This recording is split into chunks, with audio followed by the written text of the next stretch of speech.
আসসালামু আলাইকুম, সবাই কেমন আছেন?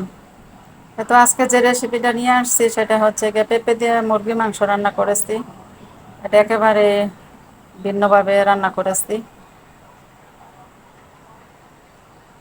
তাহলে চলুন দেখে নিই কিভাবে রান্না করেছি। এগুলো রান্না করার জন্য এখানে আমি একটা চুলায় কড়াই বসিয়ে দিয়ে তেল দিয়ে নিয়ে আসছি। তারপরে এখানে মুরগি দিয়ে দিচ্ছি। মুরগিগুলো আমি ধুয়ে চালনির ভিতরে জড়িয়ে রেখেছিলাম।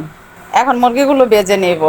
ওই তো মুরগির কালারটা যেন একটু সাদা সাদা হয়ে আসবে, ওরকম ভাবে ভেজে নেবো আর কি।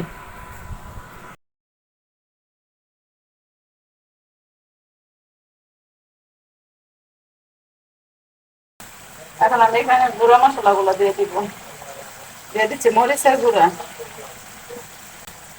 দিয়ে দিচ্ছি হলুদের গুঁড়া, দিয়ে দিচ্ছি লবণ, দিয়ে দিচ্ছি ধনিয়ার গুঁড়া, তারপর দিয়ে দিচ্ছি জিরার গুঁড়া, তারপর নিয়েছি এখানে গরম মশলার গুঁড়া, যারা নিজের বাসায় আদা নিয়েছিলাম। চলে যায় তেলের সাথে একটু ভেজে নেব। এখন তেলের সাথে একটু গুঁড়া মশলাগুলো একটু ভেজে নেব।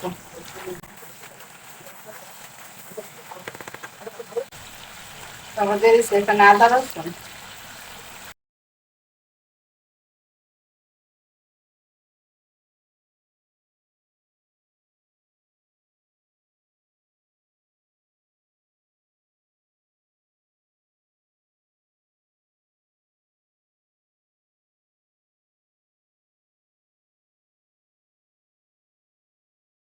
এখানে দিয়ে দিচ্ছি টক দই। টক দইটা দিতেছি তো।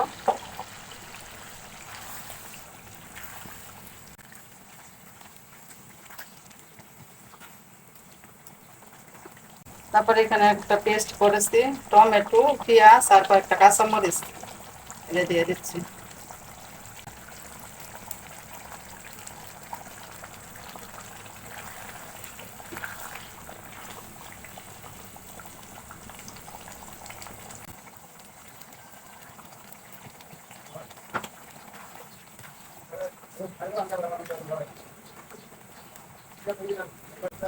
এখন এগুলো একটু ভালো করে কষিয়ে নিব।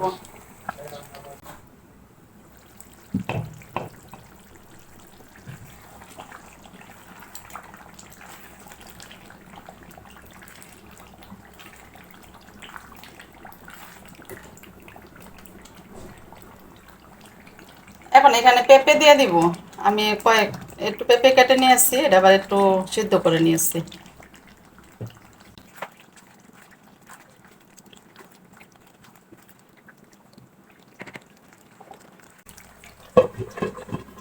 মুরগিটা আমার কষানো হয়ে গেছে, এখন আমি এখানে একটু জল দিয়ে দিব, যেহেতু বাচ্চারা একটু জল পছন্দ করে। দেখতে যেরকম লোভনীয় লাগছে, কিন্তু একটা স্মেলও সেই বেরিয়েছে, দারুণ একটা স্মেল বেরিয়েছে।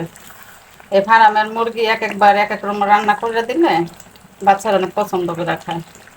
যেহেতু আমার বাসায় মুরগিটা বেশি রান্না করতে হয়, তাই আমি এক একবার এক এক আইটেমে রান্না করে দিই আর কি। আমি একটু পানি দিয়ে দিচ্ছি ঝোলের জন্য।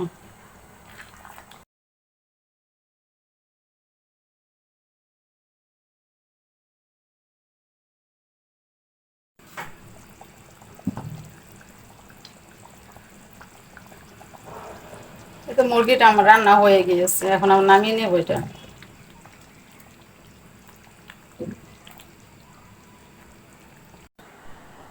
এই তো মুরগিটা আমার ফাইনালি রান্না হয়ে গিয়েছে। কালারটা কি সুন্দর হয়েছে।